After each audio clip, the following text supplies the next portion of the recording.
that my music heals. That's my number one goal always. I just really hope my music continues to heal.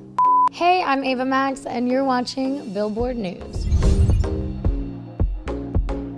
The song is out, My Oh My. Tell me why this was the one to establish this new era.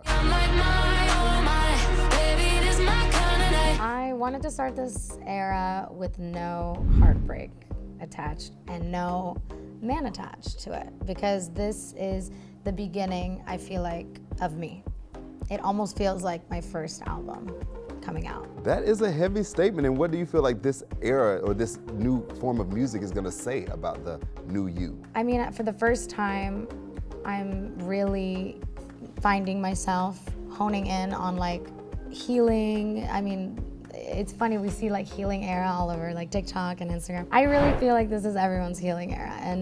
And so I just wanted to release a record that made everyone feel incredible and have fun and just feel like they can just go out with their girlfriends or their guys and not think about anything relationship related and just be their best selves. I mean, you heard me, I already had it stuck in my head when you walked in. I'm like, 90s paparazzi. Like, the lyrics are so fun. So tell me, like, what was the inspiration? Was there a night you went out, or what helped you write those lyrics? First of all, thank you. I'm really excited you like the song. We never know, like, I feel like as artists, if the song, anyone's gonna like our songs, right?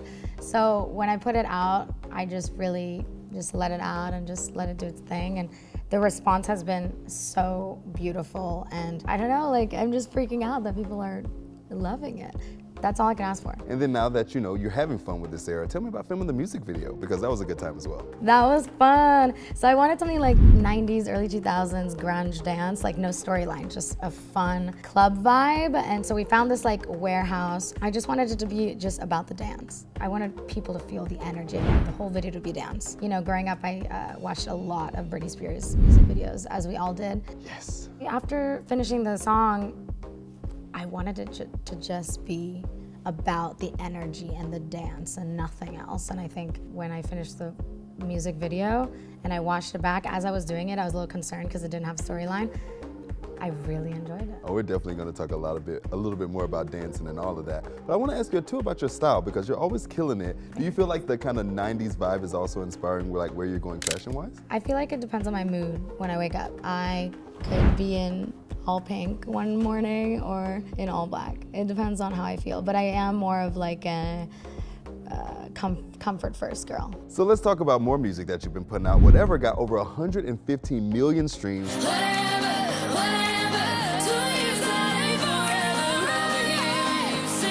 Tell me how it was working with Kygo on that track. Those numbers still freak me out a little bit, but Kygo is such an amazing human.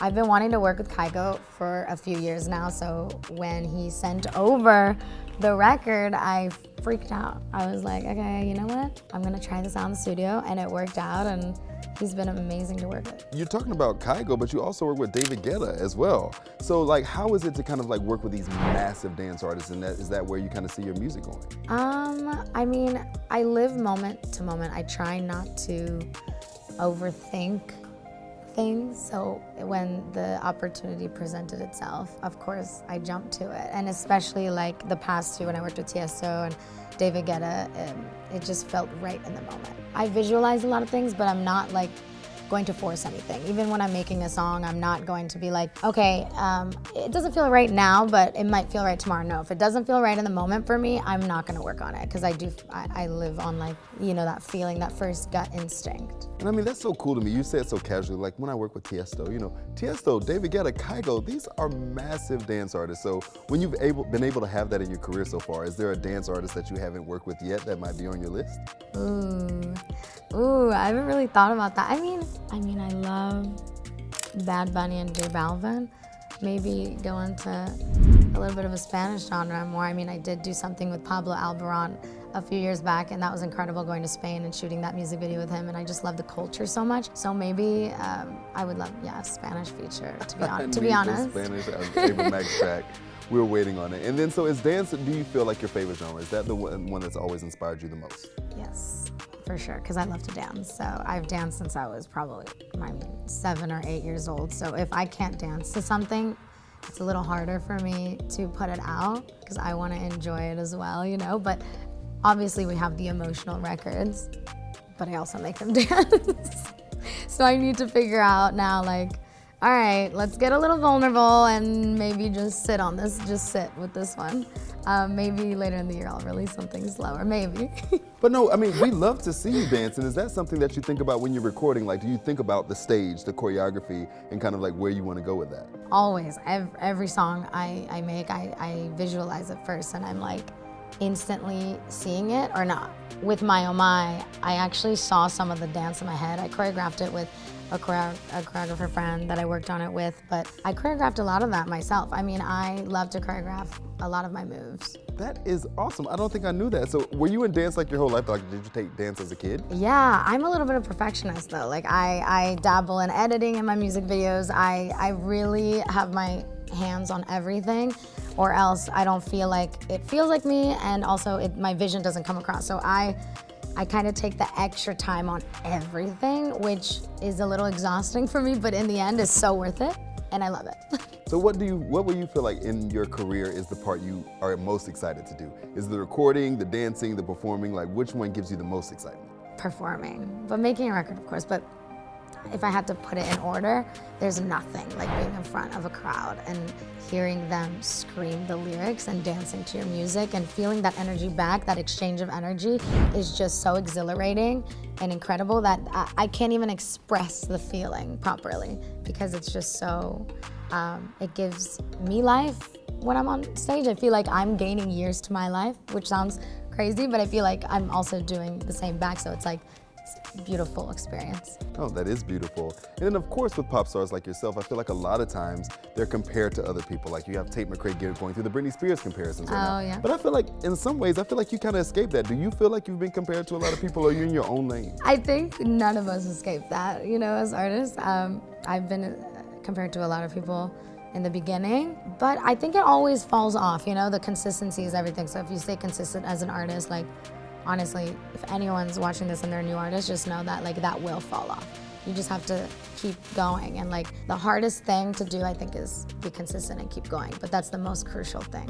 And I mean, you have been consistent, so who would you say are some of the artists that did inspire you to be who you are today? You were talking about Britney Spears, and that made me think about like, oh my God, I used to record every music video and learn choreography. So I'm glad to hear somebody else did that too. I mean, it wasn't just Britney Spears, it was Destiny's Child, then obviously like when Beyonce went and did her own stuff, like, I mean, it was everyone growing up in the late 90s, early 2000s. I was so inspired at the time. My eyes were glued on the screen, on the computer. And then you said, you know, you've been consistent. So since 2018, when you've kind of been like on the scene in such a big way, what do you think has changed the most about you? I'm a little bit more carefree, although growing up, I've always been like, whatever, I don't care what anyone thinks of me, and I'm kind of an out of the box. I was like that as a kid too, person, and in school, I didn't care what people thought, and I did weird things. But it's gotten to the point now where I'm just like, it's expanded to a place where like, I found myself, and also still, I keep a bubble around me. I don't let negative comments get to me, and I think that's super important. Mental health is number one for me. Whatever I do, mental health is number one. And is that easy to do? Like, I can't imagine, like even like when you're avoiding comments or feedback on like an album or a post even. Nothing's easy, right? Everything takes work, it's a habit. I've been trying to change little things every day, so like maybe not read them every day, maybe give a little space with me and my phone, you know, a time limit, because it does get to me, I'm human, right? But I also am like, you know, people will talk bad because sometimes they want attention. And I look at it that way, and it helps me when I read something bad. Well, listen, I don't think you're gonna be hearing a lot of bad stuff because my own mind's a bop, okay, girl? Thanks. Now, let's talk about, like, let's rewind and go back to Sweet But Psycho. Oh, she's sweet but a psycho, a little bit psycho. Like, take me to that time period, and how did it feel when that song was like everywhere and you were like, oh wait, I did it. That was a crazy feeling. I remember being in this massive sprinter. I think I was in Finland. And yeah, it was. Why were you in Finland? Because the moment Sweet But Psycho took off, it went #1 in a lot of countries in Europe first. So Sweden, Finland, Norway, it went #1, and I had to go over there, overseas. Actually, it was my first time going over to Europe. I had never traveled really. Wow. I was a studio rat. I lived in the studio for like 10 years. But after that, I got to travel the world and see my fans and also promote my first song, Sweet But Psycho. And I think when I heard it for the first time, I was in the Sprinter, right, with everybody. I heard Sweet But Psycho on the radio for the first time, and I remember like crying because I was like, this isn't real. Like, I almost like, is it imposter syndrome? Or I felt like almost like it wasn't real. That is so cool. And did you feel that song was special? Like, did you know that was the one that represented you the best? Yes, because I am sometimes sweet and a little psycho. I think we all are. Yeah. And then you also got to work on the Barbie soundtrack, so that had to be really cool. It was such a cultural moment. So how was that? Ooh, okay, so when I got asked to do a song on the Barbie movie, I jumped up so high, I almost like hurt myself. I like almost fell. I was freaking out. Whatever you want, baby, choose your fighter. I mean, who doesn't love Barbie? And they're making it with Margot Robbie and Ryan Gosling, obviously. So I was just like, of course I'm gonna do this. And so went in the studio. It took us like 2 hours to make, just 2 hours. Really? Greta heard it, Mark Ronson heard it afterwards, and they had no notes. Oh, wow. And I freaked out, obviously, because I'm like, how do you guys have no notes? Like, what? You don't have Tell any me notes? something. I What need to about know something. Maybe a word in the chorus you don't like? They're like, no, this is perfect. I'm like, okay, thanks, guys. You know, Greta's a legend. That makes me interested to know, like, at what point in the process, like, is the movie done at that point when they're asking you guys this, or do you know, like, while they're filming it? I saw part of, like, half of the movie Oh, wow, before that's so making the cool. record. An hour before making the record, they played it on Zoom. Wow. Yeah, so it was really exciting. I saw it, like, in the beginning stages. And then you just also put out a new album, like just in 2023, and you were already here with new music. So how do you feel like your sound has evolved since then to now? I mean, I was going through a lot of heartbreak on the second album. My mind was everywhere. It's so funny, a lot of people online always ask, what happened to the visualizers? What happened to this? What happened to that? I was in the middle of changing management. I was in a tornado almost of emotional trauma. I don't even know how I put out that album because I was so mentally unwell at the time that I look at that almost like just, I didn't even think about like numbers with the songs, just as like a, here you go, this is what I'm going through and this is my heartbreak album, you know? So that was a tough one. This one, I'm like, you know, the light at the end of the tunnel, this is my light at the end of the tunnel. This is that album. Well, I do want to ask you, like, how do you feel when you're going through like an emotional time like that? And obviously your fans might not know, like, cause you were saying like, where's the visuals, this, and I feel like that's something all fans do, no matter who the artist is. They like, where's the video? Where's the album? Where's the tour? They have those questions and you're like, I'm going through some stuff right now. So how do you balance that? I mean, it's hard because obviously I filmed them, but I put out a small little chunk of all of them because I also didn't want to keep all of it from them. And I don't know, I went into hermit mode, you know? And I needed to for my mental health. And I think the response to the second album was incredible. And then going on my first world tour last year was insane. That was an experience that I'll never forget, ever. And I can't wait for the next tour. I mean, you talked about getting to see those fans out on the road and them singing back to you. So what was some of your most fond memories from touring the world? It taught me a lot. It taught me that just, yeah, we're all human and we all get hurt and it's okay, and to be vulnerable more, because I had a really hard time with that when I first started in this industry, because I am a very private person, especially with my personal life. Even now I'm still learning how to kind of tell everyone like a little bit of my personal life. It's hard for me. I'm just super private. And do you feel like it's easier for you to put that in music though? Definitely, it's like therapy. And do you feel like, okay, so now I'm wondering, like when you're working with an artist, like a producer even, like a Kygo or whatever, do you have to get personal with them? Do you have to tell them the stories about what you're writing about? Or you still just kind of keep it to yourself?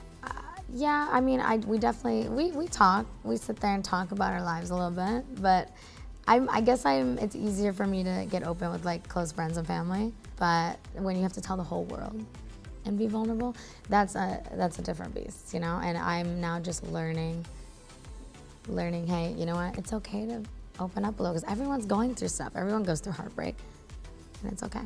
Well, I'm glad I don't have to do that in front of the world. So we've talked a little bit about like the new music you're creating. So do you think you're creating a full body of work? What can fans you can hint at that they can expect? I am working on an album. and it is almost done. I'm really, really excited.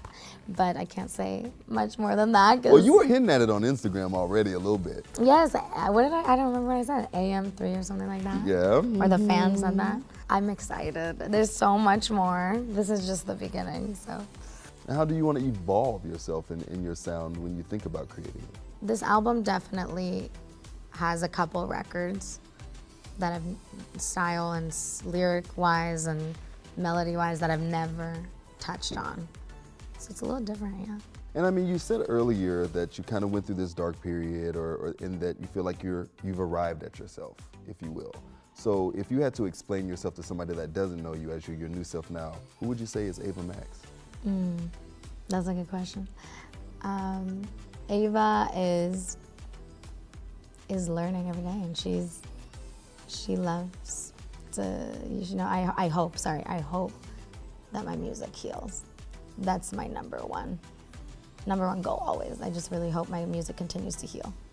Well, we're having so much fun watching you and everything you're doing, so thanks so much for hanging out with Billboard. Thank you.